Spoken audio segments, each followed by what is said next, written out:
Hi friends, எல்லோரும் எப்படி இருக்கீங்க? இந்த வாரம் கவுன்சிலிங்கில் என்ன சப்ஜெக்ட் பார்க்க போகிறோம்? எனக்கு அநீதி இழைக்கப்பட்டது. நான் ஹார்ட் ஒர்க் பண்ணினேன், ஆனால் ப்ரமோஷன் வந்துட்டு என் டீமில் வேற ஒருத்தருக்கு கொடுத்துட்டாங்க. எனக்கு தான் கொடுக்க போகிறாங்க அப்படின்னு சொல்லிட்டு அப்ரைசல்லாம் வருஷம் பூரா ஒரு ஹார்ட் ஒர்க் பண்ணி நான் உழைச்சேன். அப்ரைசலில் you are the best performer அப்படின்னு எல்லாம் சொல்லிவிட்டு ப்ரமோஷன் லிஸ்ட்டை பார்த்தாக்க அதில் என்னோட பேரே இல்லை. ரொம்ப ஷாக்கிங் ஆகிடுது. ஒரு 6% ஹைக்கோட இந்த வருஷம்னாக்க இந்த செலவுகள் எல்லாம் என்ன பண்ணுறது? ஏன் நான் அப்படி கஷ்டப்பட்டு உழைச்சேனே. இன்றைக்கி கார்ப்பரேட்டில் ஒர்க் பண்ணுற பல 30 வயசுலேருந்து 35-40 வயசு வரைக்கும் இருக்கக்கூடிய பல கடின உழைப்பாளிகளுடைய மனக்குமுறலாக தான் அது இருக்குது. ஏன் ஹார்ட் ஒர்க்குக்கும் அந்த பர்ஃபார்மன்ஸ் அப்ரைசல் அப்படிங்கிறதுக்கும் ஏன் சம்மந்தம் இல்லாமல் போச்சு? நான் சமீபத்தில் கார்ப்பரேட்டில் ஒர்க் பண்ணுற சில பேரை சந்தித்தேன், எனக்கு தெரிஞ்சவங்கள. அவங்க என்ன சொல்கிறாங்க அப்படின்னாக்க, இப்போ ஓவராலாக எல்லா கம்பெனிஸ்லேயுமே ஒரு இன்டர்னல் பாலிட்டிக்ஸ் அப்படிங்கிறது ஜாஸ்தியாக போயிடுது. அதாவது ஒருத்தர் அவங்கள தன்னை நல்லா மார்க்கெட்டிங் பண்ண தெரிஞ்சிடுது அப்படின்னு சொன்னாக்க, ஹார்ட் ஒர்க் பண்ணுறவங்க ரொம்ப அதிகமாக பேச மாட்டாங்க. அவங்க தான் உண்டு தான் வேலை உண்டுன்னு இருப்பாங்க. என் வேலை பேசினா போதும், நான் பேச வேண்டிய அவசியம் இல்லை அப்படின்ற மாதிரி மைண்ட் செட்டில் இருப்பாங்க. ஆனால் சில பேர் வேலை செய்யுது 40%ன்னா 60% தன்னை ப்ரமோட் பண்ணிட்டு தேவையில்லாமல் அந்த பாஸ் எல்லாம் ஒரு ஃப்ளாட்டர் பண்ணி ரொம்ப புகழ்ச்சியாக பேசிட்டு அவங்களுக்கு அவுட் ஆஃப் த வே போய் ஹெல்ப் பண்ணிட்டு இந்த மாதிரிலாம் பண்ணும் பொழுது ஒரு உண்மையான உழைப்பாளியினுடைய உழைப்பு அப்படிங்கிறது அங்கே ஒரு மறுக்கப்படுறது, அது அங்கீகரிக்கப்படலைன்னும் போது அது இன்றைக்கு கார்ப்பரேட்டில் வேலை பண்ணுற பலருக்கு அது மிகப்பெரிய மன அழுத்தத்தை கொடுக்கறது. தேவையே இல்லாமல், எதுவும் காரணமே இல்லாமல் அவங்கள நம்ம பிளாக் லிஸ்ட் பண்ணுறோம். அவங்க அவங்களுக்கு ப்ரமோஷன் கிடையாது, மினிமம் இன்க்ரிமெண்ட்ஸ் இப்படியெல்லாம் தான் மேனேஜ்மெண்ட்டில் பேசுகிறாங்க. அப்படின்னும்போது இதுக்கு என்ன ஒரு வழியே கிடையாதா அப்படின்னு தான் எம்ப்ளாயீஸ் எல்லாரும் நினைக்கிறாங்க. இந்த பெர்ஃபார்மன்ஸ் அப்ரைசல் அப்படிங்கிறது அது ஒரு பயஸ்ட் ஒப்பீனியனாக, ஆனஸ்ட் ஒர்க்குக்கும் ரிசல்ட்டுக்கும் சம்மந்தமே இல்லாத ஒரு பயஸ்ட் ஒப்பீனியனாக இருக்கே. ஆக நம்பிக்கை துரோகம், அநீதி இழைக்கப்பட்டது அப்படிங்கிறது இன்னைக்கு கார்ப்பரேட் உலகத்தில் ரொம்ப ஜாஸ்தியாக இருக்குது. அதுக்கு ஆர்டிஃபிஷியல் இன்டெலிஜென்ஸ் இருக்குது. நாளைக்கு இந்த ரிப்போர்ட்டை பார்த்து இந்த இவங்களுடைய பர்ஃபார்மன்ஸை பார்த்து ரிப்போர்ட் இன்னையே கொடுன்னு சொல்லிட்டாக்க நடுவில் மனிதர்கள் எதுவும் பண்ண முடியாத காலம் கூடிய சீக்கிரம் வரலாம். நம்ம மனிதர்கள் நாம் எல்லாருமே ஒரு உணர்ச்சிகளின் குவியல் தான். தினந்தோறுமே நமக்குள்ளே ஏதேதோ உணர்ச்சிகள் ஓடிட்டே தான் இருக்குது. அது ஏமாற்றமோ வருத்தமோ இல்லை அப்படின்னு சொன்னாக்க என்ன சொல்கிறது, அடுத்தவங்க மேலே கோபமோ. ஆனால் இதெல்லாம் தாண்டி நமக்கு சின்ன சின்னதாக ஒரு சந்தோஷங்கள் வரப்போ அதை நம்ம செலிப்ரேட் பண்ணிக்கிறோம். ஏன்னா இப்படியே இருந்துட்டோம்னாக்க நமக்கு லைஃப் ரொம்ப இதுவாகிடும். அதனால நம்ம சின்னதாக ஒரு சக்ஸஸ் கிடைச்சா கூட நம்மளே தோளில் தட்டிக்கணும்னு ஒரு மோட்டிவேட் பண்ணிக்கணும், செல்ஃப் மோட்டிவேஷன் வேணும் அப்படிங்கிறது தான் நாங்கள் கவுன்சிலர்ஸ் நாங்கள் அதைத்தான் சொல்லுறோம். ஆனால் இன்னைக்கு சமீபத்தில் சோஷியல் மீடியாவில் ஒரு நியூஸ், அந்த பையனும் ஐடி கம்பெனியில் வேலை பண்ணுறாரு, அவருடைய மனைவியும் ஒரு நல்ல கம்பெனியில் வேலை பண்ணுறாங்க, அவங்களுக்கு ஒரு குழந்தையும் இருக்குது. ஓகே, ஆக 2 பேருமே சம்பாதிக்கிறாங்க. நான் பல நேரங்களில் சொல்கிறது தான், கல்யாணத்துக்கு முன்னாடியே உங்களுடைய சம்பாத்தியத்தை பற்றியோ உங்கள் எதிர்காலத்தை பற்றியோ நீங்கள் டிஸ்கஸ் பண்ணிங்களான்னு நான் பல வீடியோஸில் நான் கேட்குறேன். நான் இவங்க கல்யாணம் பண்ணி ஒரு குழந்தையும் பிறந்ததுக்கு அப்புறமா அந்த மனைவி அவளும் படித்து நல்ல வேலையில் தாங்க இருக்கா.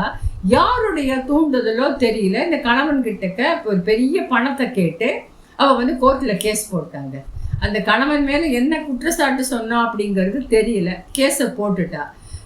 அதை இது ஹியரிங்க்கு வந்தப்போ அதை முதல்ல கவுன்சிலிங்க்கு அனுப்புகிறாங்க, அது சரியாக வரல அப்படின்ன உடனே அந்த பெண்ணினுடைய வக்கீல் அந்த லாயர் இவர் பெரிய அளவு காம்பன்சேஷன் கொடுத்துடணும் அப்படின்னு சொல்லிட்டு இவர் மேலே தான் எல்லா தப்புமே இவர் மேலே தான் அப்படிங்கிற. இவர் ஒரு பாவம், ஒரு என்ன சொல்கிறது, ஒரு ஐடி கம்பெனியில் வேலை பார்க்குறாரு. ஊரை விட்டு ஊர் மாநிலத்தை விட்டு அவர் இருக்கிறது வேறு ஸ்டேட்டு, வேறு ஒரு ஸ்டேட்டில் வேலை பார்க்குறாரு. அப்படின்னும் பொழுது அவரும் பயந்துட்டு அந்த பணத்தை கொடுக்கறதுக்கு தயாராக இருக்கா, கொடுக்குறேன்னு சொல்லிட்டாரு. ஆனால் அவருடைய குழந்தைய பார்க்கக்கூடாது. குழந்தை மேலே அவ்வளவு ஆசை வச்சிருக்காரு. அந்த குழந்தைய பார்க்கக்கூடாது. அந்த குழந்தைய பார்க்கணும்னு சொன்னாக்கா அவங்க மனைவியினுடைய பெற்றோர்கள் எக்கச்சக்கமாக கண்டிஷன் போட்டிருக்காங்க. ஒரு கட்டத்துலங்க அவர் ஆஃபீஸில் வேலை செய்வாரா, அல்ல இவங்க கேட்குற பணத்தை கொடுத்துட்டே இருப்பாரா, தன்னோட குழந்தைய பார்க்க முடியலேங்கிற மன வருத்தத்தில் இருப்பாரா? இந்த மன உளைச்சல் எல்லாம் சேர்ந்து அவர் சமீபமாக ஒரு 2 நாளைக்கு முன்னாடி இந்த ஒரு வாரத்துக்குள்ள ஒரு 20 பக்கத்துக்கும் என்னமோ ஒரு நோட் எழுதி வச்சிருக்காங்க. அவர் வாழ்க்கையில் தன்னுடைய கல்யாணம், அந்த கல்யாணத்து மூலமாக வந்த மன முறிவு, அதுக்கான வக்கீல், கோர்ட்டு, இதனாலாம் தான் எவ்வளவு மனம் பாதிக்கப்பட்டேன் அப்படிங்கிறத ஒரு நோட்டாக எழுதி வச்சுட்டு தற்கொலை பண்ணிட்டு செத்து போயிட்டாரு. அப்போ அவருக்கு வாழ்க்கை எவ்வளவு பெரிய அநீதியை கொடுத்துருக்குங்க. நான் எவ்வளோ பணம் கொடுத்தும் போதலை, என் குழந்தைய பார்க்கக்கூடாதுன்னு சொல்கிறாங்க. அந்த மனுஷனுக்கு பாவம் அதுக்கு மேலே தாங்கிறதுக்கு சக்தி இல்லைங்க. ஒரு 34 வயசு இளைஞன், வயசான ஒருத்தர் இல்லைங்க, ஒரு 34 வயசு இளைஞனுக்கு இப்படி ஒரு அநீதி இழக்கப்பட்டிருக்கு. ஆக இந்த அநீதி இழைக்கப்படுறது நம்பிக்கை துரோகம். நீ உனக்கு கண்டிப்பாக ப்ரமோஷன் உண்டு அப்படின்னு சொல்லிட்டு ப்ரமோஷன் கொடுக்கல, ஏதோ ஒரு காரணத்தினால அவர் வேலையை விடுறாரு அப்படின்னு சொன்னாக்க திருப்பி அவரை வந்து ஒரு வருஷம் கழிச்சு இதே கம்பெனிக்கு, முன்னாடி எல்லா கம்பெனிஸ்லையும் உண்டு, ஒரு கம்பெனியில் ஒருத்தர் வேலை பார்க்குறாரு, ரிசைன் பண்ணிட்டு போயிடுறாரு. அதே கம்பெனியில் 2 வருஷம் கழிச்சு திருப்பி வேலைக்கு வந்தால் என்ன ஒரு 2 இன்க்ரிமெண்ட் கம்மியாக கொடுப்பாங்களா இருக்கலாம், திருப்பி எடுத்துப்பாங்க. இல்லை இவங்களை திருப்பி எடுக்கக்கூடாது. அதாவது ஒரு ஒரு பர்சனல் வெஞ்சன்ஸ் கம்பெனின்னு வரும் பொழுது XYZ யார் இருந்தாலும் அந்த இடத்துல அவங்களத்தான் இது பண்ணணுன்றது இல்லாமல் ஒரு பர்சனல் வெஞ்சன்ஸை வச்சுட்டு இவங்களை திருப்பி எடுக்கக்கூடாது, இவங்களுக்கு ப்ரமோஷன் கொடுக்கக்கூடாது, இவங்க வந்து ஒர்க் ஃப்ரம் ஹோம் கூடாது, வாரத்தில் 4 நாளைக்கு இவங்க ஆஃபீஸ்க்கு வரணும், இப்படி எல்லாம் சட்டத்திட்டங்களை போடுற மேனேஜ்மெண்ட்னால பெரிய அநீதி இழைக்கப்பட்டதா இன்னைக்கு கார்பரேட் உலகம் நினைக்கிறது. ஆக இந்த அநீதி அப்படிங்கிறது வந்து காலங்காலமாக தான் நடந்துட்டு வருதுங்க. எனக்கு தெரிஞ்சு என்னோட படித்த பெண், அவள் வந்துட்டு ஸ்கூலிங் எல்லாம் வந்து ஒரு கான்வென்ட் எஜுகேஷன், அதுக்கப்புறமா படித்து வந்து ஒரு கலெக்டர் ஆகணும், நல்ல உத்தியோகத்துக்கு நல்லா பண்ணணும் அப்படின்ற ஒரு நினைப்பு. அவளுக்கு கீழே 3 சகோதரிகள். அவள் அப்பா ஒரு நல்ல பேங்க் வேலையில் தான் இருந்தார். அவள் அப்பாவுடைய அக்கா, இவளுடைய அத்தை வந்து அவங்கள வந்து வேற ஒரு பணக்கார வீட்டில் 2ஆம் தாரமாக கல்யாணம் பண்ணி கொடுத்துருக்காங்க. அந்த வீட்டில் அவர் வந்து அந்த முதல் தாரத்தினுடைய மகன் வந்து நீதித்துறையில் ஒரு பெரிய பொறுப்பில் இருக்காரு. அவருக்கான ஒரு பிள்ளை, அந்த பையனுக்கு வந்துட்டு கொஞ்சம் ஸ்மார்ட்னஸ் கம்மி, ஒரு பெரிய பிலோ ஆவரேஜ் ஒரு பையன் தான் அந்த பையன். இந்த அத்தை என்ன பிளான் பண்ணுறாங்க, தன் தம்பிக்கு நல்லது பண்ணுறதா நினச்சிட்டு அவங்க என்ன செய்யறாங்க, அந்த பையனுக்கு அந்த தம்பியோட பெரிய பொண்ணை கல்யாணம் பண்ணி கொடுத்துடணும்னு நினைக்கிறாங்க. அப்போதாங்க அவள் காலேஜ் ஸ்கூலில் முடிச்சுட்டு காலேஜ் என்ட்ரு ஆகிருக்கு, முதல் வருஷம் படிச்சுட்டு இருக்காங்க. தம்பியால் அக்காவை எதிர்த்து பேச முடியல. அக்கா பணக்கார வீட்டில் இருக்கா, தனக்கும் 4 பொண்ணு இருக்கா. அக்கா என்ன சொல்கிறா, இந்த பொண்ணை நல்ல இடத்துல கல்யாணம் பண்ணி கொடுத்துட்டா உனக்கு 3 பொண்ணுக்கும் கல்யாணம் பண்ணுறது ஈஸி தான்ட்டு. 4 பொண்ணுலேயே அப்பாவுக்கு பெரிய பொண்ணை தான் நினச்சி பெருமை, நாளைக்கு கலெக்டராக போகிறேன் அப்படின்னு அந்த கனவுகளை தூண்டி விடுறதுல கூடவே இருந்தவர் திடீர்னு அக்கா பேச்சு கேட்டுட்டு டக்குன்னு இந்த கல்யாணத்தை நிச்சயம் பண்ணிடுறாருங்க. இன்னைக்கு தேதிக்கே நிறைய பெண்கள் வாய மூடிட்டு இருக்காங்க சில கேசஸ்ல. நான் சொல்றது கிட்டத்தட்ட 50 வருஷத்துக்கு முன்னாடி அவளால் என்னங்க செஞ்சிருக்க முடியும்? பேசாம இந்த கல்யாணத்துக்கு ஒத்துண்டா. நல்ல காலத்துக்கு அவங்க படிச்ச குடும்பம் அவர் அப்படிங்கிறதுனால இவங்க படிப்பை கண்டினியூ பண்ண வச்சு அதுக்கப்புறமா அவள் வேலைக்கும் போனான். ஆனா அவளுடைய உற்சாகம், அவளுடைய இது எல்லாமே அப்பா மேல ரொம்ப நம்பிக்கை வச்சிருந்தா. அப்போ அந்த நம்பிக்கை போயிடுது அப்படின்னு சொல்லும் பொழுது மனசு உடைஞ்சு போயிட்டா.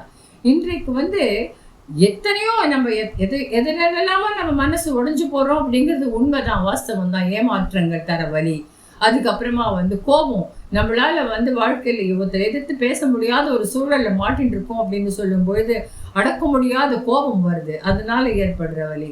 அதுக்கப்புறமா வந்துட்டு நம்மளை மட்டம் தட்டி உனக்கு ஒண்ணுமே வராது அப்படின்னு சொல்லிட்டு நம்மளை இன்னொருத்தரோட கம்பேர் பண்ற நம்ம குடும்பத்து மனிதர்கள், இந்த வழியெல்லாமும் தாங்கிக்கிறோம். ஆனா அந்த நம்பிக்கை துரோகம், இந்த மாதிரி வந்து கல்யாணம் பண்ணினதுக்கு அப்புறமா ஒரு மனைவி இப்படி வந்துட்டு படிச்ச மனைவி இப்படி பண்ணி ஒரு மனுஷனை சாகடிக்கிற அளவுக்கு பண்ணிட்டா அப்படிங்கும்போது இந்த நம்பிக்கை துரோகமும் அது கொடுக்குற வலி இருக்கு பாத்தீங்களா, அதுல இருந்து வெளியில வர்றது கஷ்டம்தான்.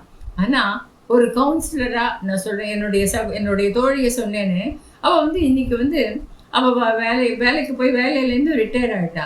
இன்னைக்கு நிறைய சோஷியல் சர்வீஸ் பண்ணுறா. குழந்தைகள்லாம் இல்லை, நிறைய சோஷியல் சர்வீஸ் பண்ணிட்டு இருக்கா. மனசை அமைதிப்படுத்தின்ட்டாங்க.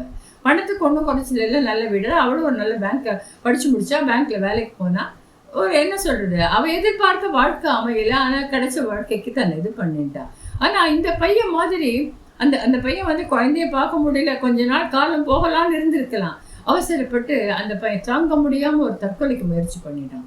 இன்னைக்கு கார்பரேட் கம்பெனியில் இருக்கிறவங்களுக்கு எனக்கு பர்ஃபார்மன்ஸ் அப்ரைஸில் எனக்கு நீதி கிடைக்கல, எனக்கு அநீதி தான் கிடைச்சிடுது அப்படின்னு நினச்சாக்க கொஞ்ச நாள் கழிச்சு அவங்க வேற வேலை, ஏன்னா அந்த இடத்துல தனக்கு துரோகம் இழக்கப்பட்டுன்னு தெரிஞ்சால் அங்கே கண்டினியூ பண்ணுறதுக்கு யாருக்குமே மைண்ட் செட் இருக்காது.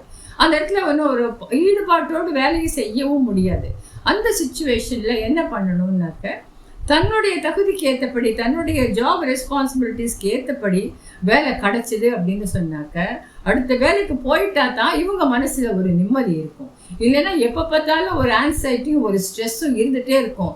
என்ன இவங்க சரியானபடிக்கு எனக்கான நீதி கிடைக்கல அப்படிங்கிறது. ஆக நமக்கு நீதி கிடைக்கணும்னாலும் அதுக்கு தாங்க செல்ஃப் அட்வொகசின்னு நான் சொன்னேன். நமக்கு நாம் தாங்க வாதாடி ஆகணும். நாம் தான் அப்போ தான் வந்துட்டு ஐ ஆல்வேஸ் சே நம்ம வாழ்க்கை தெளிந்த ஒரு நீரோடையாக போகும். நம்ம எந்த கட்டத்துலேயும் தேங்கி நின்றுடக்கூடாது. எதுவுமே இதுவும் கடந்து போகும் நிச்சயமாக. அவ்வளோ ஈஸியாக சொல்ல முடியாது தான், வாஸ்தவம் தான். ஆனால் அது கொஞ்சம் அடுத்த கட்டத்துக்கு போகிறதுக்கு என்ன பண்ணலாம், நம்மளுடைய ஸ்ட்ரென்த் என்ன, நம்ம வீக்னஸே யோசிக்காத நம்ம ஸ்ட்ரென்த் என்னன்னு யோசிச்சோமானாக்க கண்டிப்பாக இந்த வேலையில் ஜெயிக்க முடியாதவங்க, இந்த வேலையில் தனக்கான அங்கீகாரம் கிடைக்கலன்னு நினச்சவங்க கண்டிப்பாக வேறு வேலையை தேடிட்டு போகலாம்.